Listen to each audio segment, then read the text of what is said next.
Tonight we're reading The Black Cat from Edgar Allan Poe, Complete Tales and Poems. For the most wild yet most homely narrative which I am about to pen, I neither expect nor solicit belief. Mad indeed would I be to expect it, in a case where my very senses rejected their own evidence. Yet mad am I not, and very surely do I not dream, but tomorrow I die. And today I would unburthen my soul. My immediate purpose is to place before the world plainly, succinctly, and without comment a series of mere household events in their consequences. These events have terrified, have tortured, have destroyed me. Yet I will not attempt to expound them. To me, they have presented little but horror. To many, they will seem less terrible than Baroque's. Hereafter, perhaps, some intellect may be found which will reduce my phantasm to the commonplace. Some intellect more calm, more logical, and far less excitable than my own, which will perceive in the circumstances I detail with awe nothing more than an ordinary succession of very natural causes and effects. From my infancy I was noted for the docility and humanity of my disposition. My tenderness of heart was even so conspicuous as to make me the jest of my companions. I was especially fond of animals, and was indulged by my parents with a great variety of pets. With these I spent most of my time, and never was so happy as when feeding and caressing them. This peculiarity of character grew with my growth, and in my manhood I derived from it one of my principal sources of pleasure. To those who have cherished an affection for a faithful and sagacious dog, I need hardly be at the trouble of explaining the nature or the intensity of the gratification thus derivable. There is something in the unselfish and sacrificing love of a brute which goes directly to the heart of him who has had frequent occasion to test the paltry friendship and gossamer fidelity of mere man. I married early, and was happy to find in my wife a disposition not uncongenial with my own. Observing my partiality for domestic pets, she lost no opportunity of procuring those of the most agreeable kind. We had birds, goldfish, a fine dog, rabbits, a small monkey, and a cat. This latter was a remarkably large and beautiful animal, entirely black and sagacious to an astonishing degree. In speaking of his intelligence, my wife, who at heart was not a little tinctured with superstition, made frequent allusion to the ancient popular notion, which regarded all black cats as witches in disguise. Not that she was ever serious upon this point, and I mention the matter at all for no better reason than that it happens that just now to be remembered Pluto, this was the cat's name, was my favorite pet and playmate. I alone fed him, and he attended me wherever I went about the house. It was even with difficulty that I could prevent him from following me through the streets. Our friendship lasted in this manner for several years, during which my general temperament and character, through the instrumentally in mentality of the fiend intemperance, had, I blush to confess it, experienced a radical alteration for the worse. I grew day by day more moody, more irritable, more regardless of the feelings of others. I suffered myself to use intemperate language to my wife. At length, I even offered her personal violence. My pets, of course, were made to feel the change in my disposition. I not only neglected but ill used them. For Pluto, however, I still retained sufficient regard to restrain me from maltreating him, and I made no scruple of maltreating the rabbits, the monkey, or even the dog when by accident or through affection They came in my way, but my disease grew upon me. For what disease is like alcohol? And at length, even Pluto, who was now becoming old and consequently somewhat peevish, even Pluto began to experience the effects of my ill temper. One night, returning home much intoxicated from one of my haunts about town, I fancied that the cat avoided my presence. I seized him, when, in his fright at my violence, he inflicted a slight wound upon my hand with his teeth. The fury of a demon instantly possessed me. I knew myself no longer. My original soul seemed at once to take its flight from my body, and a more than fiendish malevolence, gin nurtured, thrilled every fiber of my frame. I took from my waistcoat pocket a penknife, opened it, grasped the poor beast by the throat, and deliberately cut one of its eyes from the socket. I blush, I burn, I shudder, while I pen the damnable atrocity. When reason returned with the morning, when I had slept off the fumes of the night's debauch, I experienced a sentiment half of horror, half of remorse, for the crime of which I had been guilty, but it was, at best, a feeble and equivocal feeling, and the soul remained untouched. I again plunged into excess, and soon drowned in wine all memory of the deed. In the meantime, the cat slowly recovered. The socket of the lost eye presented, it is true, a frightful appearance, but he no longer appeared to suffer any pain. He went about the house as usual, but, as might be expected, fled in extreme terror at my approach. I had so much of my old heart left as to be the first grieved by this evident dislike on the part of a creature which had once so loved me. But this feeling soon gave place to irritation, and then came, as if to my final and irrevocable overthrow, the spirit of perverseness. Of this spirit philosophy takes no account, yet I am not more sure than my soul lives than I am that perverseness is one of the primitive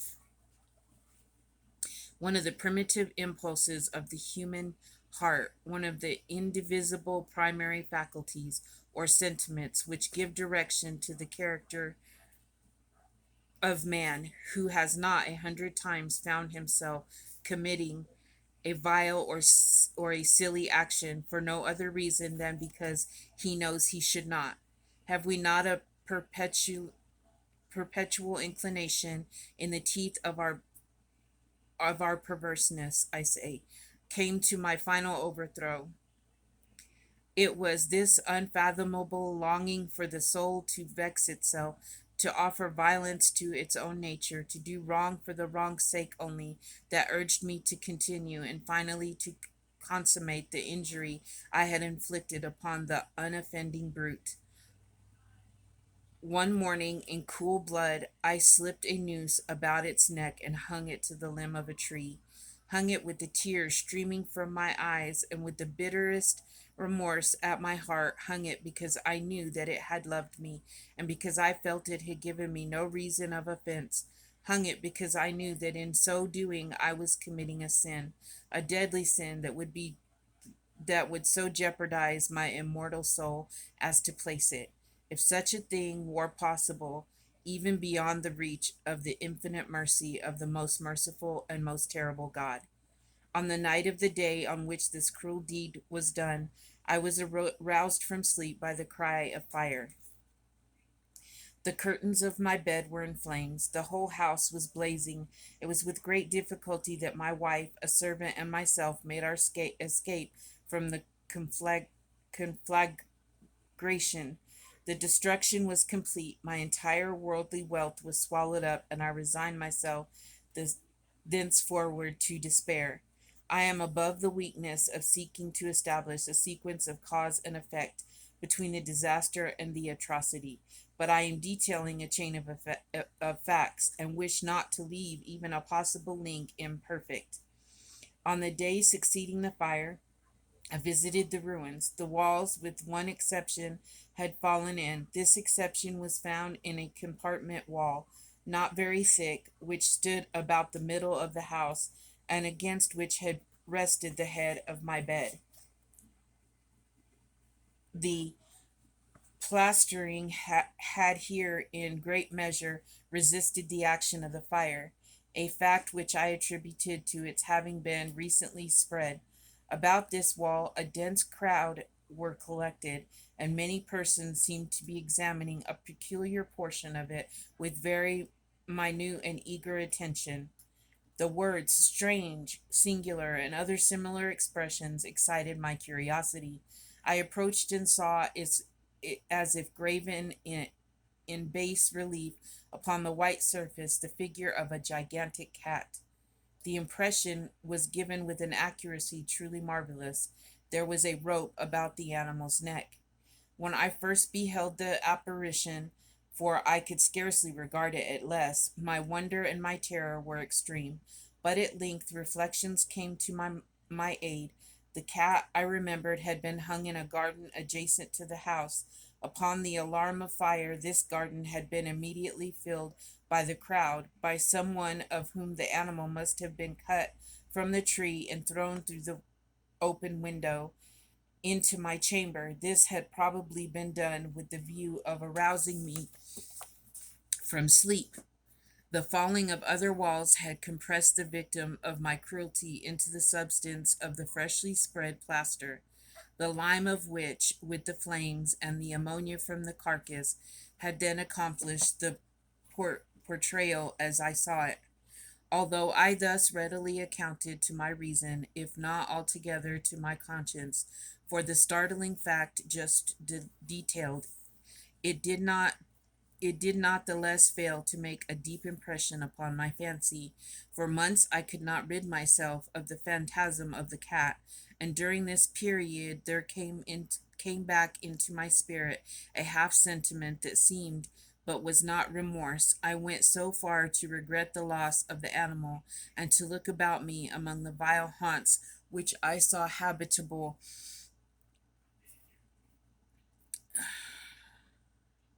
the vile haunts which I now habitually frequented for another pet of the same species and of somehow similar appearance with which to supply its place. One night, as I sat half stupefied in a den of more than infamy, my attention was suddenly drawn to some black object reposing upon the head of one of the immense hogsheads of gin or of rum which constituted the chief furniture of the apartment. I had been looking steadily at the top of this hogshead for some minutes, and what now caused me surprise was the fact that I had not sooner perceived the object thereupon. I approached it and touched it with my hand. It was a black cat, a very large one, fully as large as Pluto, and closely resembling him in every respect but one. Pluto had not a white hair upon any portion of his body, but this cat had a large, although infinite splotch of white covering nearly the whole region of the breast. Upon my touching him, he immediately arose, purred loudly, rubbed against my hand, and appeared delighted with my notice. This, then, was the very creature of which I was in search. I at once offered to purchase it of the landlord, but this person made no claim to it. I knew nothing. He knew nothing of it, had never seen it before. I continued my caresses, and when I prepared to go home, the animal evinced a disposition to accompany me. I permitted it to do so, occasionally stooping and patting it as I proceeded. When it reached the home, it domesticated itself at once and became immediately a great favorite with my wife. For my own part, I soon found a dislike to it arising within me.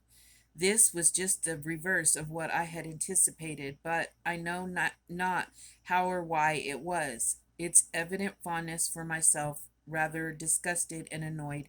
By slow degrees, these feelings of disgust and annoyance rose into the bitterness of hatred.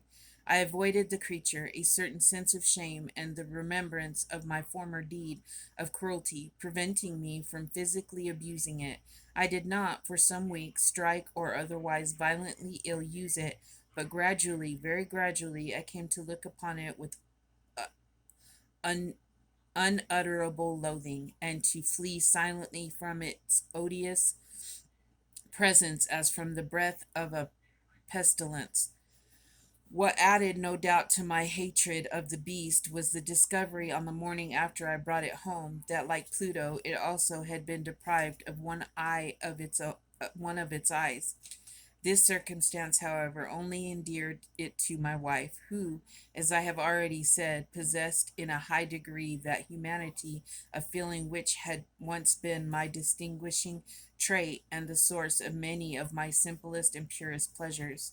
With my aversion to this cat, however, its partially for myself seemed to increase. It followed my footsteps with per- pertinacity, which it would be difficult to make the reader comprehend. However, I sat, it would crouch whenever I sat, it would crouch beneath my chair and spring upon my knees, covering me with its loathsome caresses. If I arose to walk, it would get between my feet and thus nearly throw me down, or fastening its long and sharp claws in my dress, clamber in this manner to my breast. At such times, although I longed to destroy it with a blow, I was yet withheld from so doing, partly by a memory of my former crime, but chiefly, let me confess it at once, by absolute dread of the beast. This dread was not exactly a dread of physical evil, and yet I should be at loss how otherwise to define it. I am almost ashamed to own, yes, even in this felon's cell, I am almost ashamed to own that the terror and horror with which the animal inspired me had been heightened by one of the merest chimeras it would be possible to conceive. My wife had called my attention more than once to the character of the mark of white hair of which I have spoken, and which constituted the sole visible difference between the strange beast and the one I had destroyed. The reader will remember that this mark, although large, had been originally very indefinite, but by so degrees nearly perceptible, and which for a long time my reason struggled to reject as fanciful, it had at length assumed a vigorous distinctness of outline. It was now the representation of an object that I shudder to name, and for this, above all, I loathed and dreaded, and would have rid myself of the monster had I dared. It was now, I say, the image of a hideous, of a ghastly thing, of the gallows. Oh, mountful and terrible engine of horror and of crime, of agony, of death. And now was I indeed wretched beyond the wretchedness of mere humanity, and a brute beast whose fellow I had contemptuously destroyed, a brute beast to work out for me a man fashionable in the image of the high God. So much of insufferable woe. Alas, neither by day nor by night knew I the blessing of rest any more. During the former, the creature left me no moment alone, and in the latter I started hourly from dreams of unutterable fear to find the hot breath of the thing upon my face, and its vast weight an incarnate nightmare that I had no power to shake off, incumbent eternally upon my heart. Beneath the pressure of torments such as these, the feeble remnant of the good within me succumbed. Evil thoughts became my sole intimates, the darkest and most evil of thoughts.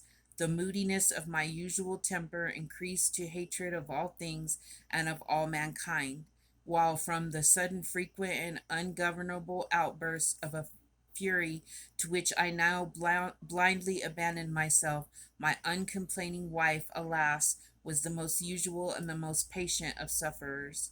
One day she accompanied me upon some household errand into the cellar of the old building which our poverty compelled us to inhabit. The cat followed me down the steep stairs, and nearly throwing me headlong, exasperated me to madness.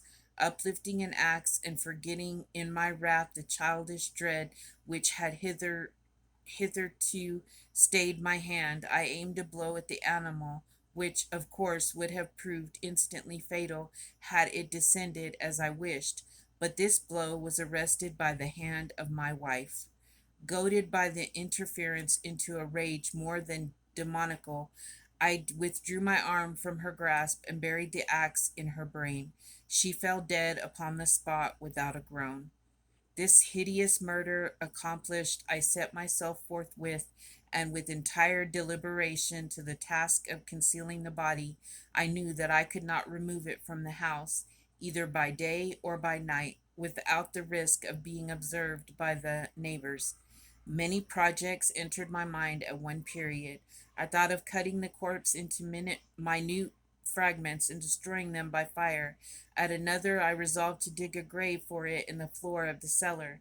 Again, I deliberated about casting it in the well in the yard, about packing it in a box as if merchandise with the usual arrangements, and so getting a porter to take it from the house. Finally, I hit upon what I considered a far better expedient than either of these. I determined to wall it up in the cellar, as the monks of the Middle Ages are recorded to have walled up their victims. For the purpose, such as the cellar, was well adapted. Its walls were loosely constructed and had lately been plastered throughout with a rough plaster, which the dampness of the atmosphere had prevented from hardening. Moreover, in one of the walls was a projection caused by a false chimney or fireplace that had been filled up and made to resemble the red of the cellar. I made no doubt that I could readily displace the bricks at this point, insert the corpse, and wall the whole up as before, so that no eye could detect anything suspicious. And in this calculation I was not deceived. By means of a crowbar, I easily dislodged the bricks, and having carefully deposited the body against the inner wall, I propped it in that that position, while with little trouble I relaid the whole structure as it originally stood. Having proceed, having procured mortar, sand, and hair with every possible precaution, I prepared a plaster which could not be distinguished from the old, and with this I very carefully went over the new brickwork. When I had finished, I felt satisfied that all was right. The wall did not present the slightest appearance of having been disturbed. The rubbish on the floor was picked up with the minutest care. I looked around triumphantly and said to myself, "Here, at least, then my labor has not been in vain." My next step was to look for the beast which had been the cause of so much wretchedness, for I had at length firmly resolved to put it to death. Had I been able to meet with it at the moment, there could have been no doubt of its fate, but it appeared that the crafty animal had been alarmed at the violence of my previous anger, and forbore to present itself in my present mood. It is impossible to describe or to imagine the blissful sense of relief which the absence of the detested creature occasioned in my bosom. It did not make its appearance during the night, and thus for one night at least since its introduction into the house, I soundly and tranquilly slept. I slept even with the burden of murder upon my soul. The second and the third day passed, and still my torment came not. Once again I breathed as a free man. The monster in terror had fled the premises forever. I should behold it no more. My happiness was supreme. The guilt of my dark deed disturbed me but little. Few inquiries had been made, but these had been readily answered. Even a search had been instituted, but of course nothing was to be discovered. I looked upon my future felicity as secured. Upon the fourth day of the assassination, a party of the police came very unexpectedly into the house, and proceeded again to make rigorous investigation of the premises. Secure, however, in the inscrutability of my place of concealment, I felt no embarrassment whatever. The officers bade me accompany them in their search. They left no nook or corner unexplored. At length, for the third or fourth time, they descended into the cellar. I quivered not in a muscle. My heart beat calmly as that of one who slumbers in innocence. I walked the cellar from end to end. I folded my arms upon my bosom and roamed easily to and fro. The police were thoroughly satisfied and prepared to depart. The glee at my heart was too strong to be restrained. I burned to say, if but one word, by way of triumph, and to render doubly sure their assurance of my guiltlessness. Gentlemen, I said at last, as the party ascended the steps, I delight to have allayed your suspicions. I wish you all health and a little more courtesy. By the by, gentlemen, this is a very well constructed house. In the rabid desire to say something easily, I scarcely knew what I uttered at all.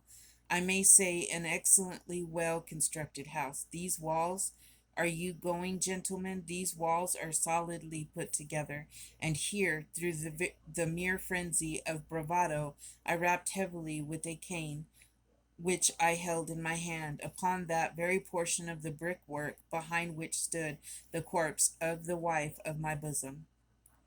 But may God shield and deliver me from the fangs of the arch fiend.